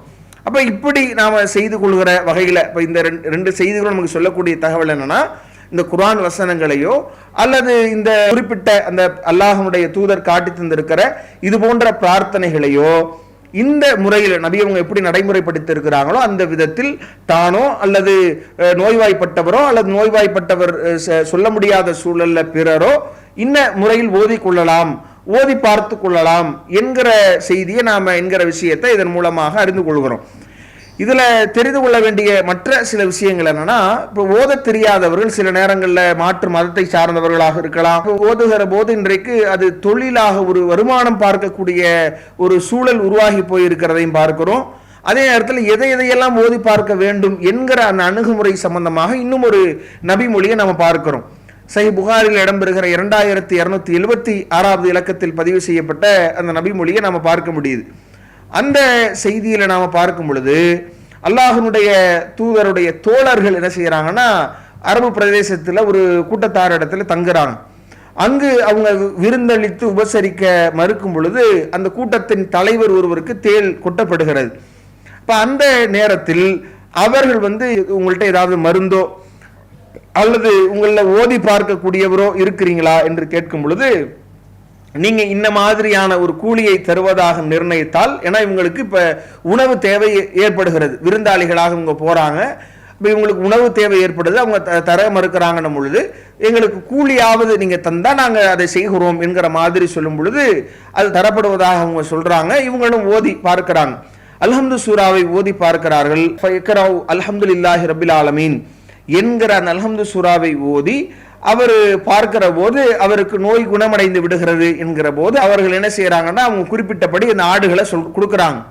ஆனா இதை பங்கிடும் பொழுது நபித்தோழர்களுக்கு மத்தியில் ஒரு நெருடல் ஏற்படுது. ரசூலுல்லாஹ்விடத்துல நாம் இதை கேட்கணுமே, இப்படி பெற்றுக்கொள்ளலாமா என்று தெரியவில்லையே என்று ஒரு சந்தேகம் ஏற்படும் பொழுது அப்ப அவங்க என்ன செய்யறாங்க அப்படின்னா அல்லாஹ்வுடைய தூதரிடத்தில் வந்து இந்த விஷயங்களை சொல்லி கேட்கிற போது அப்ப அல்லாஹ்வுடைய தூதர் சொல்றாங்க, நாங்க அல்ஹம்து சூரா ஓதி இந்த மாதிரியான சம்பவம் நடைபெற்றது என்று சொன்னதோடு அல்லாஹ்வுடைய தூதர் கேட்கிறாங்க, ஒமா யுத்ரிக அன்னஹா ருக்கியத்துன். இதுலதான் அந்த ருக்கியா என்கிற வார்த்தை வச்சு கேட்கிறாங்கல்ல சகோதரர். இப்ப அல்லாஹ்வுடைய தூதரும் அதே கேட்கிறாங்க, ருக்கியா இந்த சூரா இந்த அல்ஹம்து சூரா என்பது அது ருக்கியா, அது ஓதி பார்ப்பது, ஓதி பார்க்கக்கூடியது என்பது உங்களுக்கு எப்படி தெரியும் அப்படின்றது கேட்கிறாங்க. சொல்லிட்டு அல்லாஹ்வுடைய தூதர் என்ன செய்யறாங்கன்னா, தாராளமாக நீங்க அதை பங்கு பெற்றுக் கொள்ளலாம், எனக்கும் கூட நீங்க ஒரு பங்கை தாங்க என்று சொல்லி அல்லாஹ்வுடைய தூதர் சிரித்தவாறு சொல்வதை நாம சஹீஹ் புகாரி இடம்பெறுகிற இந்த செய்தியில நாம பார்க்கிறோம். அப்ப இந்த செய்தி நமக்கு எதை உணர்த்துது அப்படின்னு நம்ம பார்த்தோம்னா, இதில் நிறைய விஷயங்கள் இருக்கிறது. அப்ப இதுல சொல்லப்படக்கூடிய விஷயத்தை பொறுத்தவரை இந்த நிவாரணம் என்பது ஒரு நபரால் ஏற்படுவது இல்லை, இறைவனுடைய வசனத்தாலோ அல்லாஹ்வுடைய தூதர் வஹி அடிப்படையில் காட்டி தந்த பிரார்த்தனையினாலோ இறைவன் மூலமாகத்தான் அந்த நிவாரணம் ஏற்படுகிறதே ஒழிய ஒரு தனி நபருக்கு எந்த ஒரு மகத்துவமோ அவரால் அது குணப்படுத்தப்படுவது இல்லை என்பதை நாம் இதன் மூலமா உணர்றோம். எப்படி நாம் உணர்றோம்? அதுல குணப்படுத்தினால் மட்டும்தான் கூலியை பெற்றுக் கொள்ள வேண்டும் என்கிற அணுகுமுறையும் அதுல சொல்லப்படுது. நபி அவர்கள் மட்டும் ஓதி பார்க்காம ஒரு தனிநபரும் ஓதி பார்க்கலாம் என்கிற அனுமதியை நபி அவங்க சொல்வதோடு நபித்தோழர்கள் மாற்று மதத்தை சார்ந்த ஒரு கூட்டத்தினர்களுக்கு ஓதி பார்ப்பதை அல்லாஹ்வுடைய தூதர் அனுமதிப்பதில் இருந்தும், அப்ப மாற்று மதத்தினருக்கு நம்ம ஓதி பார்ப்பது பிரச்சனை இல்லை, அவங்களுக்கு ஓத தெரியாதவர்களாக இருந்தாலோ நோய்வாய்ப்பட்டு ஓத முடியாத நிலையில் இருந்தாலோ ஓதி பார்க்கலாம், இல்ல தானே ஓதி பார்க்கலாம் என்கிற இந்த விதத்தை வைத்து நாம என்ன தெரிகிறோம்? ஒரு தனி நபருக்கு இதுல எந்த வலுவும் இல்லை, அவர் ஓதினால்தான் போகும் என்கிற நம்பிக்கை அது நம்ம இணை கற்பிற்கு கொண்டு சென்றுவிடும் என்கிற அந்த விஷயத்தை நாம கவனத்தில் கொள்ள வேண்டும். அதே மாதிரி இதுல பெறுகிற கூலி சம்பந்தமாகவும் பார்க்கிறோம். இன்றைக்கு அது ஒரு பெரிய சம்பாத்தியமாக பல பள்ளிவாசல்களில் பல மக்கள் வர்றாங்க. அந்த மாற்று மதத்தை சார்ந்தவர்கள்லாம் வருகிற போது அப்ப அந்த மக்களுக்கு நாம ஓதி விடுவதை ஒரு நன்மையாக நம்முடைய பிரச்சாரத்திற்கான அடிப்படையாக உங்களுக்கு செய்வது என்பது வேற. அப்படி அல்லாஹ்வுடைய தூதர் நோய்வாய்ப்பட்டவர்களை போய் சந்திக்கிறாங்க, அல்லாஹ்வுடைய தூதர் அவங்கள்ட்ட தாவா செய்ததாக நிகழ்வுகளை நாம பார்க்கிறோம். யூத சிறுவனிடத்துல அல்லாஹ்வுடைய தூதர் நோய் நலம் விசாரிக்க சென்று தாவா செய்யறாங்க. அது மாதிரி வர மக்களிடத்துல நாம இஸ்லாம் குறித்த தகவல்களை சொல்லுவதோ அல்லது அவர்களிடத்துல நாம இந்த ஓதி பார்ப்பதோ உங்களுக்கு நலன் நாடுவதோ பிரச்சனை இல்லை. ஆனா இந்த செய்தி நமக்கு கூலி வாங்கி கொள்ளலாம் என்று இருந்தாலும் கூட அதுல ஒரு அடிப்படையோடு அந்த செய்தியிலே நம்ம பார்க்கும் பொழுது அதுல குணம் அடைந்ததோடு தான் வாங்குவதற்கான அனுமதி வழங்கப்படுது. ஆனா இன்றைக்கு குணம் அடையுதா இல்லையா என்பதையெல்லாம் நம்ம பார்க்கிறதுல ஓதுகிற வாசகம் நபி அவங்க காட்டித்தர என்ன ஓதுறாருன்னு தெரியாது, புஷ் புஷ் என்று அப்படியே என்னமோ சொல்லி கொண்டிருக்கிறார். அதுல என்ன ஓதப்படுகிறது என்பதிலேயே நாம தெளிவில்லாம இருக்குது. ஓதுகிற நபரும் இது மாதிரி ஓதப்படுகிற அடிப்படைகளை எல்லாம் தெரியாத ஒரு நபராக இருப்பதை பார்க்கிறோம். அதுல ஓதப்பட்ட உடனே ஒரு கூலியை வாங்குவது என்பது இது மார்க் அடிப்படையில் எந்த விதத்திலையும் இது சரியானதில்லை என்பதை நாம தெளிவுபடுத்திக் கொள்ள வேண்டும். இது அல்லாம அந்த முறைகளும் மாற்றி இன்றைக்கு பார்த்தோம்னா தண்ணீர்ல ஓதி குடிக்கிறது, இப்படி சில நபிமொழிகள் இதற்கான காட்டக்கூடிய இப்னு மாஜாவில் இடம்பெறுகிற 3523வது இலக்கத்தில் பதிவு செய்யப்பட்ட செய்திகளை ஆதாரமா காட்டுறாங்க. ஆனா இந்த அறிவிப்பாளர் தொடர் பலவீனமான அறிவிப்பாளர் தொடராக இருக்குது. இதுல இடம்பெறுகிற யஸீத் பின் அபி ஜியாத் என்கிற நபர் சம்பந்தமாக நிறைய அறிஞர் பலவீனமானவர் என்பதை விமர்சனம் செய்திருக்கிற ஒரு நிலையை நாம பார்க்க முடிகிறது. அப்ப அதுலயும் கூட அந்த செய்தியிலும் கூட நபி அவர்கள் இப்படி ஓதி ஊதி அந்த தண்ணீரை குடிக்க கொடுத்ததாக இல்லை முதல் விஷயம். அப்ப இப்படியான விஷயங்களை நாம செய்வது என்பது அல்லாஹ்வுடைய தூதருடைய தடையை செய்ததாகத்தான் ஆகும். ஏன்னா நபிகள் நாயகம் ஸல்லல்லாஹு அலைஹி வஸல்லம் என்ன மாதிரியான கட்டளைகளை இடுறாங்க? இதா ஷரிப அஹதுக்கும், உங்களில் ஒருவர் குடித்தால் ஃபலா யதனஃபஸ் ஃபில் இனாயி, அந்த பாத்திரத்தில் நீங்கள் மூச்சு கூட விடக்கூடாது, குடிக்கும் பொழுது இடுகிற அந்த மூச்சு கூட பாத்திரத்தில் போகக்கூடாது என்று அல்லாஹ்வுடைய தூதர் தடை செய்கிறார்கள். அந்த ஒழுங்கை பேண வேண்டும் என்று சொல்லுகிறார்கள் என்றால் போய் இன்னைக்கு போய் உட்கார்ந்து இவர் பல்லே விளக்காத இவர், தூய்மை பேணாத ஒருவர், தூய்மையே பேணினாலும் நபி அவங்களுடைய இந்த நபிமொழியின் அடிப்படையில் அவர் ஊதக்கூடாது என்கிற போது தண்ணீரில் ஊதி அதை குடிக்க கொடுப்பது என்பது அது நாம ஊதி நாமளே குடிக்கக்கூடாது என்கிற மார்க்க தடை இருக்கும் பொழுது வேறொருவர் ஊதின ஒன்றை நாம குடிப்பது என்பது அது மார்க்க அடிப்படையில் அறவே கூடாத செயல். அது நமக்கு ஒருபோதும் அதை நாம் அங்கீகரிக்க முடியாது என்பதை தெரிந்து கொள்ளணும். அதே மாதிரி கயிற்றில் ஊதி முடிப்பது, அதில் குர்ஆன் வசனத்தை ஓதி முடித்து அனுமதிக்கிற மாதிரி கருது, இதெல்லாம் மார்க்கும் நேரடியாக இந்த மாதிரி கயிறுகளை அல்லது குப்பிகளை வைத்து தாவீஸ்களை அணிந்து கொள்வது, அதில் இன்னும் சாயத்துகளை அதில் தொங்க விட்டு கொள்கிற இந்த நடைமுறைகளுக்கு இஸ்லாம் எதிரானது என்பதை நம்ம பார்க்கிறோம். நபிகள் நாயகம் ஸல்லல்லாஹு அலைஹி வஸல்லம் அவங்க இதை எந்த அளவிற்கு எச்சரிக்கை செய்யறாங்க, மன் அல்லக்க தமீமத்தன் ஃபக்கத் அஷ்ரக, யார் இது போன்ற இந்த தாயத்துகளை தொங்க விடுறாங்களோ, ஒரு குறிப்பிட்ட கயிறுக்கோ ஒரு தகடுக்கோ ஒரு எழுத்துக்கோ ஒரு முடிச்சுக்கோ நன்மை இருப்பதாக நினைக்கிறார்களோ அவர் இணை கற்பித்து விட்டார் என்கிற ஒரு அடிப்படையை நபி அவங்க சொல்லி இருக்கிறதுனால இதுல நமக்கு ஒரு பேணுதல் இருக்க வேண்டும். இன்னும் வேறு என்னென்ன மாதிரியாக இப்படியானது ஓதி பார்த்தல் என்பது தவறான வழியில் செல்கிறது என்று நாம் பார்த்தோம்னு சொன்னா, சலாத்து நாரியா என்கிற நபி அவர்கள் காட்டித்தராத ஒரு சலாத்தை இவங்களா சலாத்துன்னு ரசூலுல்லாஹ் ஒன்றை காட்டித்தராங்க தொழுகையில் ஓதுவதற்கு. பாங்கு சத்தம் கேட்டால் நபி அவர்கள் மீது சொல்லக்கூடிய சலவாத் என்று சொல்லுகிற போது இவர்களாக இன்றைக்கு சலாத்து நாரியா என்கிற பெயரில் 4444 தடவை ஓதுகிற போது கஷ்டம் நோய் பிரச்சனையெல்லாம் தீரும் என்று மக்கள் மத்தியில் சொல்வது, அப்போ இதை ஓதி பார்ப்பது என்கிற அடிப்படையும் மார்க்கத்தில் கிடையாது.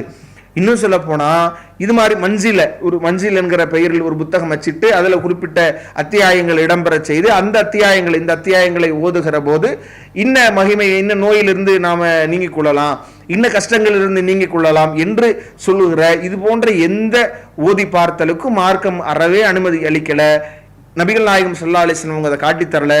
நபியவர்கள் காட்டி தந்த பிரார்த்தனையோ அல்லது குறிப்பிட்ட நபியவர்கள் ஓதி பார்த்த அந்த குர்ஆன் வசனங்களையோ நாம எந்த இணை கற்பிப்பு என்கிற நிலைக்கும் சென்று விடாமல், எந்த புதுமையையும் பிதாத்தையும் அதில் புகுத்து விடாமல் நபியவர்கள் காட்டி தந்த அடிப்படையில் நாம் அதை ஓதி இறைவனிடத்தில் ஆழ்ந்த நம்பிக்கையோடு நாம் அந்த நோய் குணமாக தேடுவதை மார்க்கம் அனுமதிக்கிறதே ஒழிய, அதோடு நாம் மருத்துவம் பார்ப்பதையும் வலியுறுத்துகிறதே ஒழிய, இப்படி இவர்கள் சொல்லுவதை போன்று இன்ன மாதிரியான விஷயங்களை நாம் இதில் ஓதி பார்த்தல்ல, நாம் அறவே தவிர்த்து கொள்ள வேண்டும், இதை கவனித்துக் கொள்ள வேண்டும் என்பதை இந்த கேள்விக்குரிய பதிலாக சொல்லிக் கொள்கிறோம். அடுத்ததாக ராஜகிரியை சார்ந்த ஹமீத் என்கிற ஒரு சகோதரர் ஒரு கேள்வி எழுப்பியிருக்கிறார். அது என்ன கேள்வி அப்படின்னா, ஒரு 2 செய்திகளை குறிப்பிட்டு விட்டு இந்த ஹதீஸ்களின்படி பெண்கள் முதல் வரிசையின் சிறப்பை அடைய முடியாதா என்கிற கேள்வியை கேட்டிருக்கிறாங்க. என்ன செய்திகளை அவங்க அனுப்பியிருக்கிறாங்கன்னா, அதில் முதலாவது புகாரில் இடம்பெறுகிற 615வது நபிமொழியை அனுப்பியிருக்கிறாங்க. அதில் அபூ ஹுரைரா ரலியல்லாஹு அன்ஹு அறிவிக்கிறாங்க, அன்ன ரசூலுல்லாஹி ஸல்லல்லாஹு அலைஹி வஸல்லம் அவங்க சொல்கிறாங்க, லவ் யஅலமு நாசு, மக்கள் அறிந்தால் மாஃபி நிதாயி வ சஃபில் அவ்வல், பாங்கு சொல்வதனுடைய நன்மையையும் முதலாவது சஃபில் பங்கேற்கிற அந்த நன்மையும் மக்கள் அறிந்து கொண்டால், சும்ம லம் யஜிது இல்லா ஐ யஸ்தஹிமு அலைஹி லஸ்தஹமு, அவர்கள் சீட்டுக்குலுக்கி போடுவதை தவிர வேறு வழி இல்லை என்கிற அளவிற்கு சீட்டுக்குலுக்கி போடுகிற அளவிற்கு சென்று விடுவார்கள் என்பதை அல்லாஹ்வுடைய தூதர் சொல்லித் தர்றாங்க. இப்போ இந்த செய்தியை எடுத்து காண்பித்து விட்டு அதே மாதிரி சஹீஹ் புகாரில் இடம்பெறுகிற மற்றும் ஒரு செய்தியையும் எடுத்து காமிக்கிறார். புகாரியில் இடம்பெற்றிருக்கிற 380வது செய்தி. அப்போ இந்த முதல் செய்தியில் முதல் சஃப்னுடைய நன்மை சொல்லப்படுது. இப்போ ரசூலுல்லாஹ் பெண்களை வரிசையில் நிறுத்தும் பொழுது இந்த சகோதரர் குறிப்பிட்டிருக்கிற அனஸ் பின் மாலிக் அவங்க அறிவிக்கிற புகாரி இடம்பெறுகிற 380வது இலக்கத்தில் பதிவு செய்யப்பட்ட செய்தியில் அல்லாஹ்வுடைய தூதர் என்ன செய்கிறாங்கன்னா, அனஸ் அவர்களுடைய தாய் வழி பாட்டியாக இருக்கிற முலைகா என்கிற அந்த நபித்தோழியர் அவங்களுடைய இல்லத்திற்கு போகிறாங்க. அப்போ அவங்களுடைய இல்லத்தில் அனஸ் அவங்களோட விருந்து அழைக்கப்படும் பொழுது அல்லாஹ்வுடைய தூதர் போய் விருந்து உண்ட பிறகு அல்லாஹ்வுடைய தூதர் உபரியான தொழுகையை தொலை வைக்க கோரப்படும் பொழுது நபிகள் நாயகம் ஸல்லல்லாஹு அலைஹி வஸல்லம் அவங்க தொலை வைக்கிறாங்க. அப்போ ஒரு பாயை எடுத்து அதில் கருப்படுத்தி போயிருக்கும் பொழுது அதில் தண்ணீரை தெளித்து அல்லாஹ்வுடைய தூதர் அதில் நிற்கிறாங்க. அதை தொடர்ந்து ஒரு அனாதை சிறுவரும் அனஸ் ரலியல்லாஹு அன்ஹு அவங்களும் நிற்கிறாங்க. அவர்களை தொடர்ந்து உங்களுடைய மூதாட்டி பாட்டியை தனியாக பின்னாடி நின்று கொள்றாங்க. அல்லாஹ்வுடைய தூதர் தொலை வைக்கிறாங்க என்கிற நபி மொழியை குறிப்பிடுறார். இப்போ இந்த செய்தியின் அடிப்படையில் பெண்கள் பின்னாடி நிற்கிற மாதிரியான சூழல்கள் இருக்குதே, முதல் சஃபினுடைய நன்மைகளை பெண்கள் அடைந்து கொள்ள முடியாதா என்கிற ஒரு விஷயத்தை கேட்குறாங்க. இதில் நாம் கவனிக்க வேண்டிய விஷயம் என்ன அப்படின்னா, அந்த சஹீஹ் புகாரில் இடம்பெறுகிற முதல்ல குறிப்பிட்ட அந்த செய்தி இருக்குதுல்ல, 615வது இலக்கத்தில் பதிவு செய்யப்பட்ட அந்த செய்தியை பொறுத்தவரை அதில் 2 விஷயங்கள் சொல்லப்படுது. அல்லாஹ்வுடைய தூதர் சொல்லும் பொழுது மக்கள் நிதா அந்த பாங்கு சொல்வதனுடைய நன்மையையோ அல்லது முதல் சஃபில் வந்து கலந்து கொள்வதனுடைய நன்மையை அறிந்தால் சீட்டு குலுக்கி போடும் அளவிற்கு, போட்டியிட்டுக் கொள்கிற அளவிற்கு ஒரு சலசலப்பு ஏற்படும். ஏன்னா அவ்வளவு நன்மை அதில் இருக்கு என்று ரசூலுல்லாஹ் சொல்றாங்க.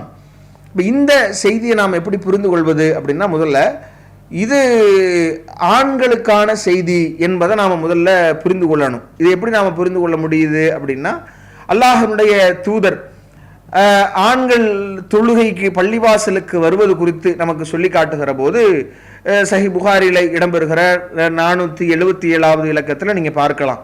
அதில் அல்லாஹ்வுடைய தூதர் நமக்கு சொல்லும் பொழுது, சலாத்துல் ஜமாத்தினுடைய தொழுகை என்பது தஸீது அலா சலாத்திஹி ஃபி பைத்திஹி வ சலாத்திஹி ஃபி சூக்கிஹி ஹம்ஸு வ இஸ்ரின தரஜா.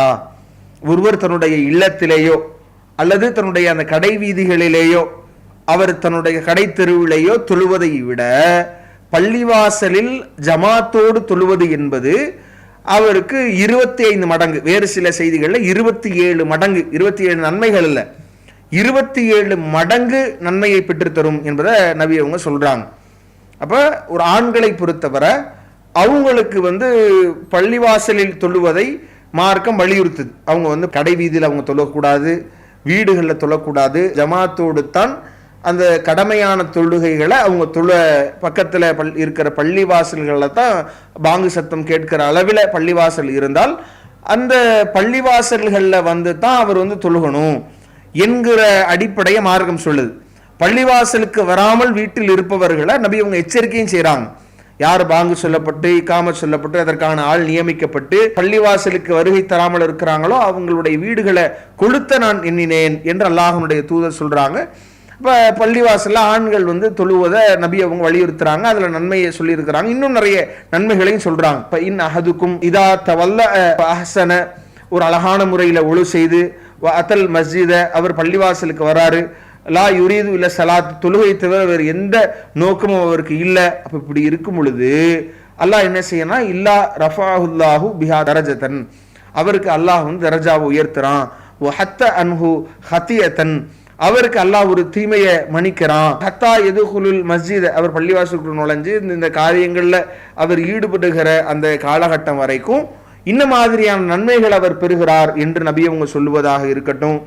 அதே மாதிரி பள்ளிவாசலோடு தொடர்பில் கொண்டிருக்கிறவருக்கு நாளை மறுமையில அரிசின் நிழல் கிடைக்கும் என்கிற மாதிரியான அந்த செய்திகள் எல்லாம் நம்ம வைத்து பார்க்கும் பொழுது இது ஆண்களுக்காக சொல்லித்தரப்பட்டிருக்கிறது என்பதை நம்ம புரிய முடியுது. எப்படி புரிய முடியுது அப்படின்னா, பெண்களுக்கு ரசூலுல்லாஹ் சொல்லி தந்திருக்கிற அந்த வழிமுறை என்னன்னா, ஆண்கள் எப்படி பள்ளிவாசலில் தொழுவது சிறப்பு என்று சொன்னார்களோ, கடை வீதியை விட வீட்டை விட பள்ளிவாசலில் தொழுவதுதான் சிறந்தது என்று நபி அவங்க சொல்றாங்களோ, அதுபோல பெண்களுக்கு அல்லாஹ்வுடைய தூதர் சொல்லும் பொழுது அல்லாஹ்வுடைய தூதரோடு தொழுவதை விரும்புகிற ஒரு சூழல் வருது. உம்மு ஹுமைத் என்கிற நபி தோழியர் 27090வது இலக்கத்தில் அஹமதில் இடம்பெறுகிற அந்த செய்தியில நீங்க பார்க்கலாம். அவங்க அல்லாஹ்வுடைய தூதரிடத்துல கேட்கிறாங்க, ஃபகாலத் யா ரசூலல்லாஹி, அல்லாஹ்வுடைய தூதரே, இன்னி உஹிப்பு ஸலாத்த மஅக், உங்களோடு நான் தொழுவதற்கு நான் விரும்புகிறேன் என்று சொல்லும் பொழுது அப்ப ரசூலுல்லாஹ் சொல்றாங்க, நீங்க எங்களோடு தொழுவதை விரும்புறீங்க, ஆனா நீங்க உங்களுக்கு சிறந்தது என்பது என்ன அப்படின்னா நீங்க உங்க வீடுகளில் தொழுவது தான். இன்னும் நபி அவங்க சொல்லும் பொழுது ஸலாத்துக ஃபி ஹுஜ்ரத்திக கைரு மின் ஸலாத்திக ஃபி தாரிக், உங்க வீடுகளில் தொழுவதை விட உள்ள அறைகளில் நீங்க தொழுவது என்பது உங்களுக்கு சிறந்தது. வ ஸலாத்துக ஃபி தாரிக கைருல் லக மின் ஸலாத்திக ஃபில் மஸ்ஜிதி கௌமிக், உங்களுடைய தொழுகையை நீங்க உங்களுடைய பள்ளிவாசல், உங்களுடைய கூட்டத்தாருடைய பள்ளிவாசலில் தொழுவதை விட உங்களுடைய வீடுகளில் தொழுவது தான் உங்களுக்கு சிறந்தது என்கிற விதத்தில் அல்லாஹ்வுடைய தூதர் வந்து அதை அப்படியே அந்த சிறப்பை கூட்டிக்கிட்டே நபி அவங்க போறாங்க. அப்ப இதுல நபி அவங்க சொல்லக்கூடிய அடிப்படை என்ன அப்படின்னா, பெண்களை பொறுத்தவரை அவங்க தன்னுடைய வீடுகளில் தொழுவது தான் சிறப்பு வாய்ந்தது. பள்ளிவாசல்ல தொழுவதை விட தன்னுடைய வீடுகளில் அவர்கள் தொழுக நினைப்பது தான் அது அவர்களுக்கு ஒரு சிறப்பு என்பதை நபிகள் நாயகம் ஸல்லல்லாஹு அலைஹி வஸல்லம் அவங்க சொல்லித் தருவதை பார்க்கிறோம். அதே மாதிரி அல்லாஹ்வுடைய தூதர் ஆனாலும் கூட பள்ளிவாசலுக்கு வருகை தடுத்தாங்க என்கிற மாதிரி அல்லாஹ்வுடைய தூதர் சொல்லலை. இதை நாம் எப்படி பார்க்கிறோம்? அபுதாபுல இடம்பெறுகிற அந்த நபி மொழியில நாம இந்த செய்தியை பார்க்கிறோம். அல்லாஹ்வுடைய தூதர் சொல்றாங்க, கால ரசூலுல்லாஹி ஸல்லல்லாஹு அலைஹி வஸல்லம் லா தம்னஉ நிசாஅக்குமுல் மசாஜித, பள்ளிவாசலுக்கு உங்கள் பெண்கள் செல்வதை நீங்கள் தடுக்காதீர்கள். வயூத்துஹுன்ன கைருல் லஹுன்ன, ஆனால் அவர்கள் வீடுகள் தான் அவர்களுக்கு சிறந்தது என்பதை நபி அவங்க சொல்றாங்க. அப்ப அல்லாஹ்வுடைய தூதர் ஒருவர் பள்ளிவாசலில் தொழுவது என்பது அவருக்கு 27 மடங்கு கடைவீதியை விட தன்னுடைய மற்றவருடைய வீட்டில் தொழுவதை விட ஒரு ஆணுக்கு சிறந்தது என்று சொன்ன அல்லாஹ்வுடைய தூதர் அதுல பல நன்மைகளை குறித்து நபி அவர்கள் சொல்லி இருக்கிற போது பெண்களை பொறுத்தவரை பள்ளிவாசலில் தொழுவதை விட வீட்டில் தொழுவதுதான் சிறந்தது என்று சொல்றாங்க. ஆனாலும் கூட அல்லாஹ்வுடைய தூதர் என்ன செய்யறாங்கன்னா, அதுக்குன்னு அவங்க தடுக்க கூடாது. அவங்க பள்ளிவாசலுக்கு வருகை, அவங்களுக்கு சூழல் இருக்கு, அவங்களுக்கு வசதி இருக்கு, அவங்க வரணும்னு விருப்பப்படுறாங்கன்னா அவங்க தாராளமாக தொழலாம் என்பதை நமக்கு மார்க்கம் சொல்லி இருக்கிறதே ஒழிய சிறந்ததாக அவங்க வீட்டில் தொழுவதைத்தான் சொல்லி இருக்கிறது என்கிற போது, இப்போ இதை நாம இரண்டையும் கவனத்தில் கொள்ளும் போது, நீங்க ஒரு பெண்களை பொறுத்தவரை பள்ளிவாசல்ல தொழுவதற்கான அனுமதி இருந்தாலும் சிறந்தது இதுன்னு சொல்லப்படுது. ஆனால் பெண்கள் ரசூலுல்லாஹ் காலத்திலேயே ஜும்மாவில் பங்கெடுத்தாங்க, ஃபஜர் தொழுகையில் பங்கெடுத்தாங்க, அல்லாஹ்வுடைய தூதரோடு இரவு தொழுகையில் பங்கெடுத்தாங்க. நபி அவர்கள் ஓதுகிற போது நபி உங்களுக்கு அந்த தொழுகையை விரைவாக முடிக்க வேண்டும் என்கிற எண்ணத்தை ஏற்படுத்துகிற விதத்தில் பெண்கள் சுமந்திருந்த குழந்தைகள் அந்த நிலையை ஏற்படுத்துகிறாங்க. அல்லாஹ்வுடைய தூதர் பெண்களுக்கு சில தனித்த உத்தரவுகளை இடுறாங்க. பெண்கள் இரவுல தொழுகையில கலந்து கொள்ளக்கூடிய பெண்கள் நறுமணம் பூசி வரக்கூடாது என்கிற விதிமுறையை சொல்றாங்க. அந்த பெண்களுடைய சஃப்புகள்ல அல்லாஹ்வுடைய தூதர் இந்த ஆணும் பெண்ணும் கலக்கிற மாதிரி ஒரு சூழலை ஏற்படுத்துகிற ஆணுடைய கடைசி சஃப்பு, பெண்ணுடைய அந்த முதல் சஃபை நபி அவங்க பெண்ணுடைய முதல் சஃப்பு என்பது மோசமானது, அவளுடைய இறுதி சஃப்பு சிறந்தது என்கிற விதத்தில் நபி அவங்க சொல்கிற அடிப்படையில பெண்ணும் ஆணும் கலந்துடக்கூடாது என்கிற எச்சரிக்கை செய்திருக்கிற செய்திகளை பார்க்கிறோம். அதே மாதிரி ஜும்மாக்கள்ல கலந்து கொண்டு சூறாக்களை மனனம் செய்த பெண்களை பார்க்கிறோம். இப்படி ஏராளமான பல ஆதாரங்களின் அடிப்படையில் பெண்கள் வருகை தருவது மார்க்கத்தில் அனுமதிக்கப்பட்டது, கூடும் என்றாலும் கூட சிறந்தது என்பது அவங்க வீட்டில் தொழுவது என்கிற வழிமுறையை நாம பார்க்கிறோம். இந்த அடிப்படையில் பார்க்கும் பொழுது அப்ப இது பள்ளிவாசலுக்கு பங்கு பெறக்கூடியவர்கள் குறித்து தான் இந்த நபிமொழி பேசுகிறது என்பதையும் நம்ம பார்க்க முடியுது. அல்லாஹ்வுடைய தூதர் இதில் இணைத்து இந்த பாங்கு சொல்வதையும் பள்ளிவாசல்ல முதல்ல சஃப்ல கலந்து கொள்வதை இணைத்து பேசுவதிலிருந்து கூட நம்ம விளங்க முடியுது. எப்படி அல்லாஹ்வுடைய தூதர் சொல்றாங்க, பாங்கு பெண்கள் சொல்ல முடியுமா? அவங்க சொல்ல முடியாது. பள்ளிவாசலுக்கு அழைப்பு விடுப்பதை பொறுத்தவரை ஒரு ஆண், நபிகள் நாயகம் ஸல்லல்லாஹு அலைஹி வஸல்லம் அவங்க தொழுகைக்கு ஆணுக்கு தொழ வைப்பது, அதே மாதிரி குத்துபா நிகழ்த்துவது, பாங்கு சொல்வது, இப்படியான அந்த விஷயங்கள் அல்லாஹ்வுடைய தூதர் ஆண்கள் தான் செய்யணும் என்கிற பெண்களுக்கு சில ஒழுங்குகள், சில அவங்களுக்கு சலுகைகள், அவங்களுக்கான பல சிறப்புகளை மார்க்கம் சொல்லுவதை போன்று ஆண்களுக்கு சில சிறப்புகள், ஒழுங்குகளை நமக்கு மார்க்கம் சொல்லித் தருகிற அடிப்படையில் இந்த விஷயங்கள்ல ஆண்கள் முன்னிலையில் இருக்கணும். அப்ப அவங்க உரிமை படைத்தவர்கள் என்கிற அடிப்படையில் ஆண்கள் குறித்து தான் அவங்க இந்த பாங்கு சொல்வதற்கு முன்வரணும் என்பதை ஆர்வப்படுத்துவதற்கும் முதல் சஃப்ல பங்கெடுக்கணும், பள்ளிவாசல்ல தான் அவங்க தொழுகணும் என்பதை ஆர்வப்படுத்துவதற்கும் இந்த செய்தி சொல்லப்பட்டிருக்கு. அதற்கு நன்மை வழங்கப்படுவதாக சொல்லுகிறது. அப்ப நாம அது ஆண்களுக்குரிய ஒரு சிறப்பாகத்தான் இதை நாம பார்க்க வேண்டுமே ஒழிய, ஆனாலும் இப்போ ஒரு பெண்கள் வர்றாங்க அப்படின்னா அதை நாம தவறென்று தடுப்பதற்கு மார்க்க அடிப்படையில் தவறு இல்லை. தாராளமாக அவங்க தொழுவலாம். அவங்க முதல்ல நிற்கிறார்கள் என்றால் அவர்களுடைய அந்த அமல்கள் அல்லாஹ் பாழாக்கக்கூடியவன் இல்லை, அவங்களுக்கான நன்மைகளை அவங்க எண்ணத்திற்கு ஏற்ப அல்லாஹ் கூலி வழங்க இருக்கிறான் என்பதையும் நாம் புரிந்து கொள்ள வேண்டும் என்பதை இந்த கேள்விக்குரிய பதிலாக சொல்லிக் கொள்கிறோம். அடுத்ததாக மன்சூர் என்கிற சகோதரர் இன்னொரு கேள்வி கேட்குறாங்க. இந்த ருக்கியா ஓதி பார்த்தல் என்பதன் மூலம் ஜின்களை அகற்றி குணப்படுத்துவதாக சொல்றாங்களே, இது உண்மையா என்பதை கேட்குறாங்க. முதல்ல ஜின்கள் தொடர்பாக போதிய புரிதல் இல்லாத காரணத்தினால தான் இன்றைக்கு நம்முடைய சமுதாய மக்கள் ஜின்களை வைத்தே ஏமாற்றத்துக்கு உள்ளாகிறாங்க. ஒரு சாரார் ஜின்களை வைத்து கட்டுப்படுத்தி வைத்து கொண்டு அவர்கள் மூலமாக சில நோய்களை குணப்படுத்துவதாக சொல்றாங்க. சிலர் ஜின்னால் பாதிப்புக்குள்ளாகி இருக்கிறாங்க, இவருக்குள் ஜின் புகுந்திருக்கிறது, அதனால் இவரை குணப்படுத்த வேண்டும் என்று இப்படி ஏமாற்றி காசு பார்க்கிற ஒரு சூழலை நாம பார்க்கிறோம். அப்ப இது தவிர்க்கப்பட வேண்டும் என்றால் ஜின் என்போர் யார், அவங்க நம் மீது ஆதிக்கம் செலுத்த முடியுமா, அல்லது அவர்கள் மீது நாம் ஆதிக்கம் செலுத்த முடியுமா, அவர்கள் ஆற்றல்கள் என்ன, அவர்களுக்கும் நமக்குமான தொடர்பு என்ன என்கிற விஷயங்களை தெரிந்தாலே நாம இதனுடைய உண்மை நிலையை கண்டறிந்து கொள்ளலாம். அதுல முதலாவது விஷயம் என்னன்னா, ஜின்கள் என்கிற படைப்பினம் மனித இனத்தை போன்று பகுத்தறிவு உள்ளவர்கள். பகுத்தறிவு இல்லாத ஒரு மனிதன் ஒரு ஆட்டை கட்டுப்படுத்துறான், ஒரு மாட்டை தனக்கு பழக்கப்படுத்திக் கொள்கிறான் என்பது வேற, தன்னை அதற்கு தான் சொல்வதை கேட்டு கட்டுப்படுத்துகிறான் என்பது வேற. பகுத்தறிவு உள்ள ஒரு ஜின்னை அதுவும் அது எப்படியான பலம் வாய்ந்தது என்றெல்லாம் திருமறை குர்ஆன் சொல்லுது நம்ம பார்க்கிறோம். அதுல அது பகுத்தறிவு உள்ளது என்கிற போது அதை எப்படி கட்டுப்படுத்த முடியும் என்கிற நிலையை நாம யோசிக்கணும். அல்லாஹ் திருமறை குர்ஆன்ல 51வது அத்தியாயத்தில் 56வது வசனத்துல சொல்றான், ஒமா ஹலக்கத்துல் ஜின்ன வல் இன்ஸ இல்லா லியஅபுதூன்.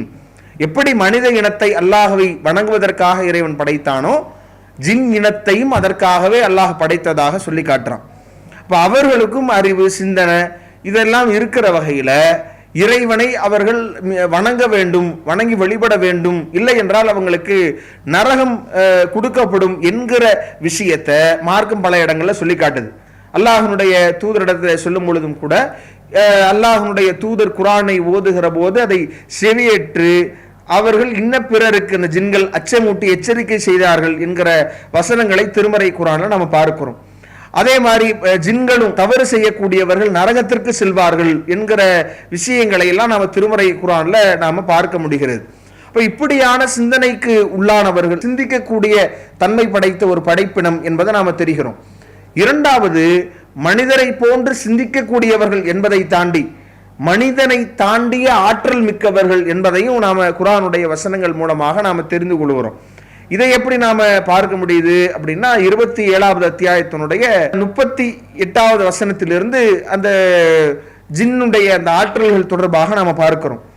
அதுல சுலைமான் அலைஹிஸ்ஸலாம் அவங்க அந்த ஜின் கூட்டத்தை அல்லாஹ் அவருக்கு ஒரு சிறப்பு ஆற்றலை, சிறப்பு தகுதியை அளித்திருந்தான். ஜின்களை கட்டுப்படுத்துகிற ஆற்றல் அவருக்கு மட்டும்தான் வழங்கப்பட்டிருந்துச்சு என்கிற நபிமொழிகளையும் கூட நம்ம பார்க்க முடியுது. அப்ப அவர் அந்த ஜின் இனங்களோடு தொடர்பு கொள்கிற போது அவங்க சொல்லக்கூடிய ஒரு விஷயம், ஒரு வேலை என்ன, பணி என்ன அப்படின்னா, யா ஐயுஹல் மலஉ ஐயுக்கும் யஅதீனி பி அர்சிஹா கபல ஐயத்தூனி முஸ்லிமீன். அப்ப அவங்க என்ன சொல்றாங்கன்னா, இவருக்கும் இன்னொரு சாராருக்கும் இன்னொரு நாட்டு அரசிக்கும் உள்ள அந்த பிரச்சனையை ஒட்டி அவர் கட்டுப்பட்டு நம்மிடத்தில் வருவதற்கு முன்பாகவே அவளது சிம்மாசனத்தை நீங்கள் என்னிடத்தில் கொண்டு வர வேண்டும். அப்படி யார் கொண்டு வருவார் என்று கேட்கிற போது சுலைமான் அலைஹிஸ்ஸலாம் அவர்களுக்கு பதில் சொல்லப்படுகிறது, கால இஃப்ரீத் மினல் ஜின், ஜின்னில் இருந்து உள்ள அந்த இஃப்ரீத் என்கிற அன ஆதிக பிஹி கபல அன் தகூம மின் மகாமிக்,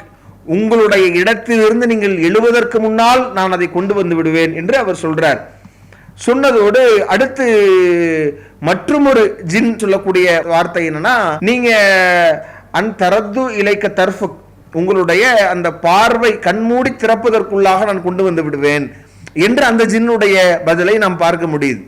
அப்ப இதுல நாம கவனிக்க வேண்டிய விஷயம் என்ன அப்படின்னா, இவ்வளவு கடுமையான ஆற்றல் படைத்தவர்கள் வானில் சென்று அல்லாஹ்வுடைய தூதருடைய வருகைக்கு முன்னால் அந்த ஜின் இனத்தை சார்ந்த சைத்தான்கள் அவங்க அந்த தகவலை வானளவிற்கு உயர்ந்து சென்று ஒட்டு கேட்க செல்வார்கள் என்கிற பல விஷயங்களை எல்லாம் நம்ம பார்க்கணும். இப்படி இவர்கள் இப்படியான பலமான ஆற்றல் படைத்த ஒரு படைப்பினம் என்பதை நாம இந்த செய்திகள் மூலமாக நாம தெரிந்து கொள்கிறோம் என்கிற போது, அப்ப இப்படியான ஒரு வலுவான நம்மை பலசாலியாக இருக்கக்கூடியவர்கள் எப்படி நாம கட்டுப்படுத்த முடியும்? இன்னும் சொல்ல போனா இன்ன பிற ஆதாரங்களின் வழியாக நாம பார்க்கிறோம். சுலைமான் அலைஹிஸ்ஸலாம் அவங்க இறைவனிடத்தில் வைக்கிற கோரிக்கை என்ன அப்படின்னா, 38வது அத்தியாயத்துல 35வது வசனத்துல நாம பார்க்கிறோம். சொல்றாங்க, கால ரப்பி ஃபிர்லி, இறைவா என்னை மன்னித்து விடு, வஹபலி முல்கன் லா எம்பகி லி அஹதி மின் பாதி, எனக்கு வழங்கப்பட்ட இந்த ஆட்சியை வேறு யாருக்கும் நீ கிடைக்காத அளவிற்கு எனக்கு நீ வழங்கணும் என்கிற பிரார்த்தனையை அவர் வைக்கிறார். இதை அல்லாஹ்வுடைய தூதர் என்ன செய்யறாங்கன்னா, இந்த ஜின் கட்டுப்படுத்துதல் என்பது சுலைமான் அலைஹிஸ்ஸலாம் அவர்களுக்கு மட்டும் வழங்கப்பட்ட ஆற்றல் என்பதை நபி அவர்களும் சொல்லி காட்டுவதை பார்க்கிறோம். சஹீஹ் புகாரியில் இடம்பெறுகிற 461வது இலக்கத்தில் பதிவு செய்யப்பட்ட செய்தியை நீங்க பார்க்கலாம்.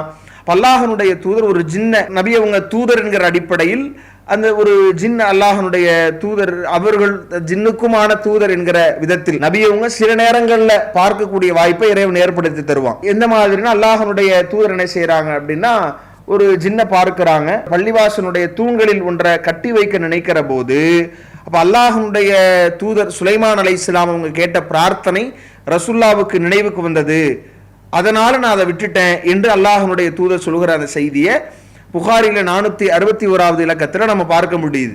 அப்ப இப்படியாக சுலைமான் அலைஹிஸ்ஸலாம் அவர்களுக்கு மட்டும் கொடுக்கப்பட்ட ஆற்றல், அல்லாஹ்வுடைய தூதர் கூட அதை கட்டுப்படுத்த நினைக்காத, அதை கூடாது என்று நினைக்கிற போது ஒரு சாதாரண ஒரு மனிதரோ அல்லது நாம வேறு ஏதோ ஒரு நபருக்கு இந்த ஆற்றல் இருப்பது என்று கருதுவது எவ்வளவு பெரிய மோசமான விஷயம். யோசிச்சு பாருங்க. உண்மையாக நாம அதை பார்க்கும் பொழுது அவர்கள் நம்மை விட ஆற்றல் படைத்தவர்கள். அவர்களை கட்டுப்படுத்துகிற ஆற்றலை இறைவன் சுலைமான் அலைஹிஸ்ஸலாம் அவர்களுக்கு மட்டும்தான் வழங்கி இருக்கிறான் என்கிற போது நபி அவர்களுக்கு கூட வழங்கவில்லை என்று நாம தெளிவாக தெரியும் போது நாம இப்படி ஒருத்தர் கட்டுப்படுத்துவதாக அல்லது ஒரு ஜின்ன ஒரு மனிதனுக்கு உள்ள ஏறினதை நான் நீக்கிட்டேன், அதை அடக்கிட்டேன் என்று சொல்லுவது எவ்வளவு தூரம் எப்படி அது உண்மையாக இருக்கும் என்பதை நாம் யோசிச்சு பார்க்கணும். இன்னும் சொல்ல போனா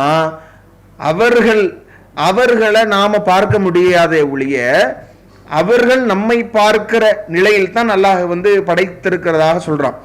எப்படி அல்லாஹ் சொல்றான்? சூரா 7வது அத்தியாயத்தினுடைய 27வது வசனத்தில் நீங்க பார்க்கலாம். இன்னஹு யராக்கும் ஹுவ கபீலுஹு மின் ஹைசுலா தரவுனஹும், நீங்கள் அவர்களை காணாத வகையில அவனும் அவனுடைய கூட்டத்தாரும் உங்களை பார்த்து கொண்டிருக்கிறார்கள் என்று ஜின் இனத்தை சார்ந்த சைத்தான் தொடர்பாக இறைவன் சொல்றான் அப்படின்னா, இப்லீஸ் தொடர்பாக சொல்றான் அப்படின்னா, அப்ப நாம அவர்களை பார்க்க முடியாது என்கிற பலவீனம் இருக்கிறதே ஒழிய நமக்கு அவங்க நம்மளை பார்க்கலாம் என்கிற ஒரு சூழலும் இருக்குது.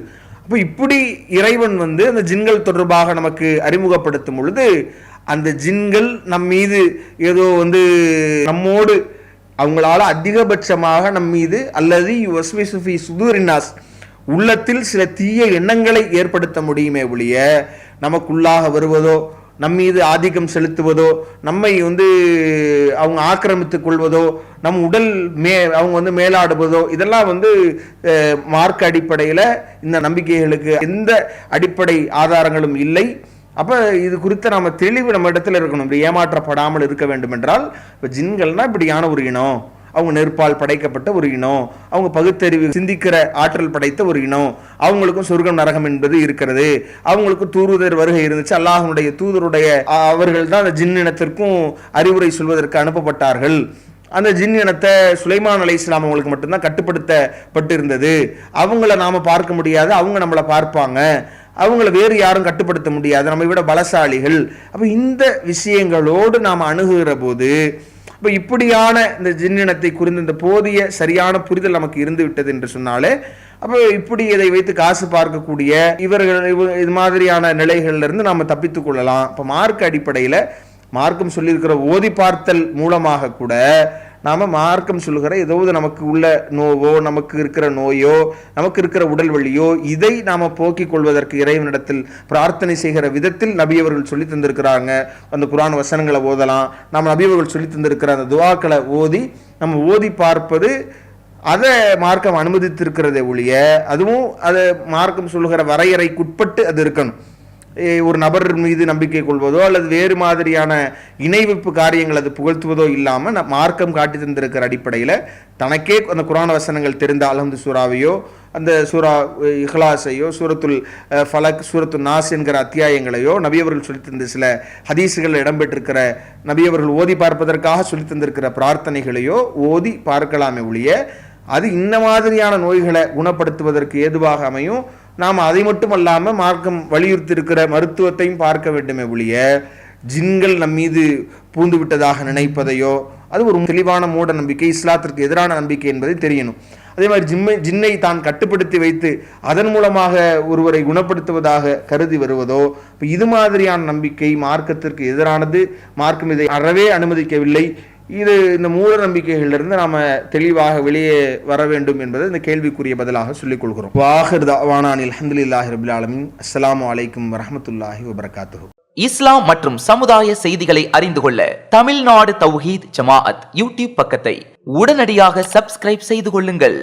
மேலும் பெல் பட்டனையும் கிளிக் செய்து கொள்ளுங்கள்.